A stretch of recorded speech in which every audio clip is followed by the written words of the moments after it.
Hello guys welcome to my channel. तो आज और आइसो गाबरू दिलम या शिवा আছে শংকৰ আছে। তো ইয়াৰ সৰু মৰু পাৰ্টি গাইছ।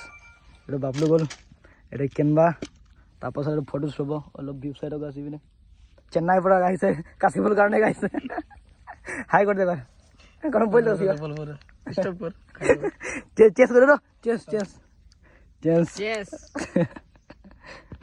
তো হেল্ল' গাইছ, তো এটা আমি বস্তু থৈছোঁ ইয়াত, এইটো কেনবা ইয়াত থৈ দিছোঁ, ভাল আছে, কোনোবা আহিলে ইয়াত খাব পাৰে।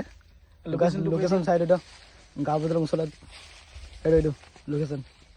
তো গাইছ কাশীপুৰ গেছুৱাই গৈছে ইয়াত, কাশীপুৰ চব পলিঅ' হৈ গৈছে, কাশীপুৰ খতম হৈছে। দেখ দেখ তাৰে हम लोग তোৰ সামনে দি ভাল লাগি ভাইটি তো নি বলো মই ৰন থতন গাইছ পোক গাঁও বজাৰৰ ডিপুটিৰ মাইকী নাই পোৱা গাইছ, কোন বিচাৰি আছো গাইছ, কোনোবাই যদি পালে কমেণ্ট কৰিব গাইছ।